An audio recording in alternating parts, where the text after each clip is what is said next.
سردار صاحب، آپ آزاد کشمیر پر حکومت بھی کر چکے ہیں، سابق صدر رہ چکے ہیں، آپ سے تھوڑا سا ہٹ کے گفتگو اس لیے ہو جاتی ہے کہ آپ کو بھارت کی ایک جو جیوگرافی ہے اس کا بھی پتہ ہے. تو یہ بتائیے گا کہ یہ جو آج ایک بڑی اہم ملاقات ہوئی ہے اور ہم نے دیکھا کہ سردار ایاز صادق اور بھارتی وزیر خارجہ جے شنکر کے درمیان میں جو رسمی ہی سے ہی ملاقات ہوئی، مصافحہ ہوا، خود چل کر وہ آئے، تو آپ اس کو کیسے دیکھتے ہیں؟ کیونکہ جو مودی کے انڈیا میں سفارتی آداب کا تصور تو خال خالی ہے، تو کیا یہ کوئی سفارتی آداب تھے یا بس یوں ہی؟ ایک تو بہت بہت شکریہ گفتگو کا موقع دینے کا. دوسرا میں یہ کہوں گا کہ میری ذاتی رائے یہ ہے کہ ہمیں اس کا خیر مقدم کرنا چاہیے، کیونکہ مکمل طور پر جمود تھا ہندوستان اور پاکستان کے بعد، مئی جنگ کے بعد. تو یہ ایک طریقے سے برف ٹوٹی ہے کہ یعنی ہم ایک دوسرے کے ساتھ گفتگو کرنا تو دور کی بات، مصافحہ کرنے کے لیے تیار نہیں تھے. ماضی میں ایسی بہت ساری ملاقاتیں ہوئیں جہاں پر ہو سکتی تھی ملاقات، لیکن نہیں. کرکٹ کا سارا تنازع تھا. اس کے بعد جو ہمارے سابق وزیر خارجہ تھے، جب وہ گئے تھے ہندوستان اور وہاں جو جے شنکر نے ان سے ہاتھ نہیں ملایا تھا، نمستے کیا تھا. دوسرے میں یہ کہوں گا کہ اس میں یہ عجیب اتفاق ہے کہ سردار ایاز صادق جو ہیں وہ بہت خوش اخلاق شخص ہیں، اور وہ ان کا رول جو ہے ہمیشہ بہت تعمیری رہا ہے، اور ادھر پارلیمنٹ میں بھی وہ لوگوں کے درمیان مختلف قسم کے تنازعات نمٹاتے رہتے ہیں اور جماعتوں کے درمیان نمٹاتے رہتے ہیں. تو میرا خیال ہے کہ وہ ایک سہولت کار ہیں ویسے بھی. تو جے شنکر خود چل کے ان کی طرف آیا. تو اچھا، اب اس میں کیا سارائی یہ ہو رہی ہے کہ یہ آن دا اسپر آف دا مومنٹ تھا، یا کچھ قوتوں نے اس کی حوصلہ افزائی کی ہے کہ آپ اس جمود کو توڑیں. اور اس میں سمجھتا ہوں کہ امریکہ بڑے عرصے سے پاکستان اور ہندوستان کی حوصلہ افزائی کر رہا تھا، خاص طور سے مئی جنگ کے بعد، جب صدر ٹرمپ نے کہا تھا کہ کشمیر کا مسئلہ اور دوسرے مسائل جو ہے کہیں بیٹھ کے حل کرو. بھارت کو بھی ادراک ہونا شروع ہو گیا شاید پاکستان کی برتری کا جو گفت و شنید کے لیے. جی بالکل درست آپ نے کہا کہ جب کہ مئی جنگ کے بعد بھارت تنہا ہوتا چلا گیا، پاکستان ساری دنیا سے جڑتا چلا گیا. خلیجی ریاستیں ہوں، واشنگٹن ہو، بیجنگ ہو، روس ہو، وسطی ایشیا ہو، جہاں جائیں پاکستان کی آبھگت ہو رہی تھی. اور صدر ٹرمپ جو ہیں وہ تو پاکستان کی تعریف میں ہمیشہ رطب اللسان رہتے ہیں. تو اس وجہ سے یہ میں اور دوسرے یہ بھی دیکھیے کہ ہندوستان جو ہے وہ اس خطے میں یعنی جنوبی ایشیا میں تنہا ہو گیا ہے. میں یہ سمجھتا ہوں کہ جے شنکر بڑا ڈسپلن شخص ہے، اور جو ان کی بھارتیہ جنتا پارٹی ہے، یہ راشٹریہ سوائم سیوک سنگھ ہے، وہ ایک اپنے وزیر خارجہ کو اس طریقے سے جو ہے ہاتھ ملانے کے لیے بغیر اجازت کے کبھی بھی جو ہے چھوٹ نہیں دے سکتے. تو اس میں کچھ ان کی منشا شامل ہوئی ہوگی.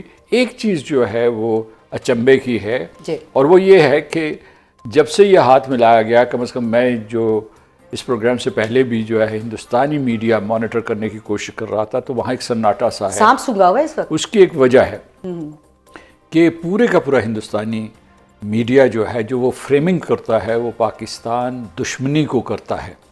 یعنی دوستی کا کوئی چیز ہو جائے، پاکستان ہندوستان میں کوئی چیز خوشگوار ہو جائے، ہم کوئی کرکٹ کھیل لیں یا کوئی بھی اس قسم کی ہو جائے، تو اس کے اوپر جو ہے عام طور پہ یعنی گالم گلوچ ہوتی ہے. اس کے بعد پاکستان کا مذاق اڑایا جاتا ہے. تو اس پس منظر میں دیکھیں تو ہم نے دیکھنا ہوگا کہ جو آپ نے نقطہ اٹھایا کہ اگلے 24 گھنٹوں میں یا 48 گھنٹوں میں کیا ہوتا ہے، اور ہندوستان کی طرف سے یا ہندوستان کی ذرائع ابلاغ سے کیا رد عمل آتا ہے. اس لیے بھی اہم ہے کہ وہاں کا جتنا میڈیا ہے، اسے گودی میڈیا کہتے ہیں، جو بڑے بڑے چینلز ہیں، این ڈی ٹی وی ہو گیا، اس کے علاوہ جو دوسرے میں ان کے نام نہیں لینا چاہتا، سارے کے سارے چینلز ہیں جو اخبارات ہیں، ان کو وہاں کے بہت بڑے سرمایہ دار لوگ جو ہے ان کی سرپرستی کرتے ہیں، ان کی مدد کرتے ہیں. تو دیکھتے ہیں اور پھر دیکھیں گے کہ جو کیا راشٹریہ سوائم سیوک سنگھ اور بھارتیہ جنتا پارٹی ان کو اجازت دیتی ہے کہ نہیں. کہ لیکن یہ ہے کہ وہاں کے جو میگزینز اور اخبارات ہیں وہ بھی بڑے تواتر کے ساتھ پاکستان اور انڈیا کا جو امریکہ کے ساتھ اور خطے کے دیگر ممالک کے ساتھ ایک تعلقات میں بہتری آئی ہے پاکستان کی، اور بھارت جو ہے سفارتی طور پہ کچھ تنہا ہوتا دکھائی دے رہا ہے. تو اس کا کمپیریزن وہاں کا اس وقت میڈیا جو ہے، جو کچھ انڈیپینڈنٹ میڈیا ہے، وہ کر رہا ہے. لیکن اس میں ایک بات یہ بھی بتائیے گا کہ کیا جو ہے وہ پاک بھارت جنگ جو ابھی ہوئی ہے، امریکہ کے ساتھ قربت کے لیے، تعلقات میں بہتری کے لیے، کیا وہ جنگ جو ہے وہ گیم چینجر ثابت ہوئی ہے اس میں جو پاکستان کا طرز عمل تھا، یا پھر اس کی کچھ اور وجوہات بھی ہیں؟ دیکھیے، ٹرمپ ایڈمنسٹریشن نے آتے ہی یہ فیصلہ کر لیا تھا کہ وہ پاکستان کے ساتھ تعلقات بڑھائیں گے. اس سلسلے میں ہمارے جو افواج پاکستان، بالخصوص ہمارے جو انٹیلیجنس ایجنسیز ہیں اور پھر بشمول دفتر خارجہ، ہم لوگوں نے، ان سب لوگوں نے مل کر کوشش کی. اور صدر ٹرمپ کے منتخب ہونے کے بعد اور صدر ٹرمپ کے جو ہے سویئرنگ ان سیریمنی کے بعد انہوں نے جو ہے رابطے قائم کیے اور وہ رابطے سود مند ثابت ہوئے. یہ بھی ساتھ میں کہا جاتا ہے سردار صاحب کہ امریکہ تعلقات میں جو گرمجوشی ہے کسی بھی ملک کے ساتھ، اس کی قیمت پوری وصول کرتا ہے، فری لنچز نہیں ہوتے وہاں پر. تو یہ کوئی غیر مشروط گرمجوشی جو ہے وہ نہیں ہوتی ہے، لکھا جا رہا ہے مختلف جو بڑے آؤٹ لیٹس ہیں، اخبارات ہیں اور مختلف جو جگہ ہیں وہاں پہ یہ سوال اٹھایا جا رہا ہے. تو کیا واقعی ایسا ہے کہ پاکستان کو بھی قیمت ادا کرنی ہوگی اس کی؟ دیکھیے، ہم بھی غیر مشروط طور پر امریکہ کے ساتھ تعلقات نہیں بڑھاتے ہیں، یا چین کے ساتھ نہیں بڑھاتے ہیں، یا خلیجی ریاستوں کے ساتھ نہیں بڑھاتے ہیں. ہمارا مفاد وابستہ ہوتا ہے. بالکل ٹھیک کہہ رہے ہیں. تو یہ نہیں کہ ہم سجدہ ریز ہو جاتے ہیں اور وہ جو حکم دیں گے وہ بجا لائیں گے.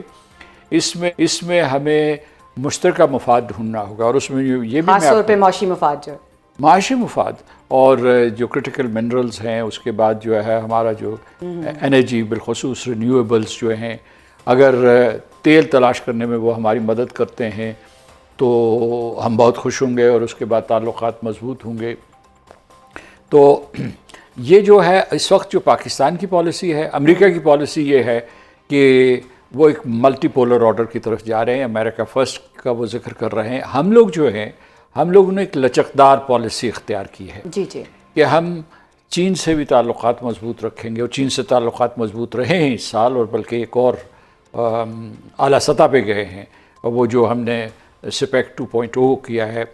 اسی طریقے امریکہ کے ساتھ بھی تعلقات ہوں گے، ہمارے خلیجی ریاستوں سے بھی تعلقات ہوں گے، اور جنوب مشرقی ایشیا سے جو ہے ان سے بھی تعلقات ہم ابھی اسحاق ڈار صاحب نے، جو ہمارے وزیر خارجہ بھی ہیں، انہوں نے جو ابھی اپنی پچھلی جو پریس بریفنگ دی اس کے اندر انہوں نے بڑا کیٹیگوریکلی کہا کہ ہم نہ کسی کو کسی دوسرے ملک کے ساتھ تعلق رکھنے سے روکتے ہیں، اور نہ ہم کسی کے کہنے کے اوپر کسی کے ساتھ اپنے تعلقات جو ہے وہ خراب کریں گے. تو میرا خیال ہے یہ جو ڈپلومیسی ہے کہ یہ والی جو قسم ہے، اس پر ہمیں جو ہے وہ قائم رہنے کی ضرورت ہے. لیکن اگر ہم اس 2025 کی بات کریں تو پاک افغان تعلقات میں بڑا بگاڑ جو ہے وہ دیکھنے میں آیا ہے. آپ اس کو کیسے دیکھ رہے ہیں، اور اس بار یہ تناؤ کو کتنا شدید لگ رہا ہے کہ 2026 میں آپ اس کو بہتر ہوتا دیکھ رہے ہیں یا معاملات مزید خراب ہوں گے؟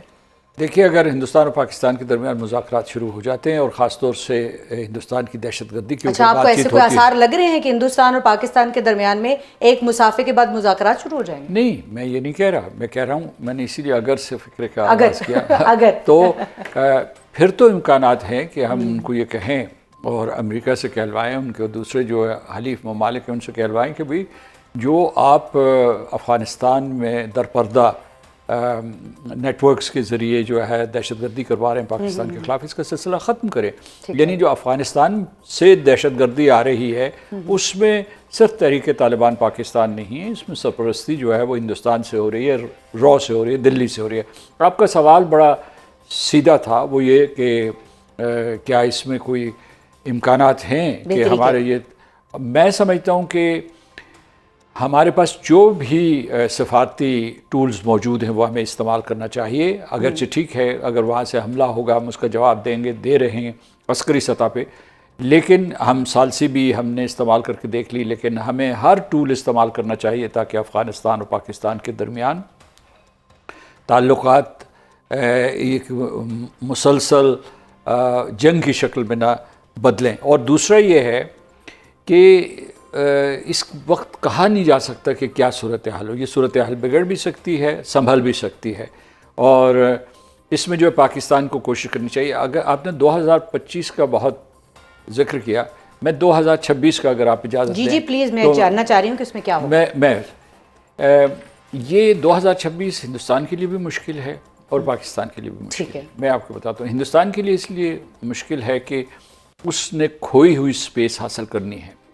یعنی ابھی آپ نے دیکھا ہوگا کہ جب مارکہ حق ہوا تو اس وقت چین ہمارے ساتھ کھڑا تھا، امریکہ اس کے ساتھ کھڑا نہیں تھا، اور روس جو روایتی طور پر ہندوستان کے ساتھ کھڑا ہوتا تھا وہ غیر جانبدار رہا. صدر پوٹن کے دورے کے بعد بھی جو ہے کوئی حالات سنبھلے نہیں ہیں، اگرچہ وہ امریکہ کو سگنل کر رہے تھے کہ ہم دوست ہیں، ہمارے پاس اور بھی آپشنس ہیں.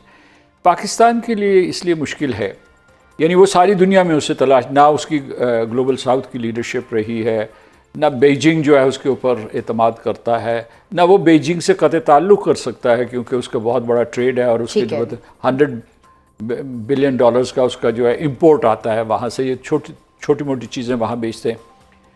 پاکستان کے لیے اس لیے مشکل ہے کہ ہم جس اعلیٰ سطح پہ پہنچ گئے ہیں، بالکل اس کو مینٹین بھی کرنا پڑے گا. ہاں جی، اس کو برقرار رکھ سکتے ہیں، نہیں رکھ سکتے. اس کے بعد یہ ہے کہ کیا ہم ان مواقع کو ضائع تو نہیں کر دیں گے. ایک سٹیپ آگے جا کے کیا صدر ڈونلڈ ٹرمپ جو ہے وہ پاکستان کا وزٹ کر سکتے ہیں 2026 میں؟ کوئی آثار اس کے لگ رہے ہیں؟ جی ہمیشہ سے ہماری کوشش رہی ہے، اٹس ہائی ٹائم کہ امریکی صدر جو ہے وہ پاکستان کا 2026 میں دورہ کریں.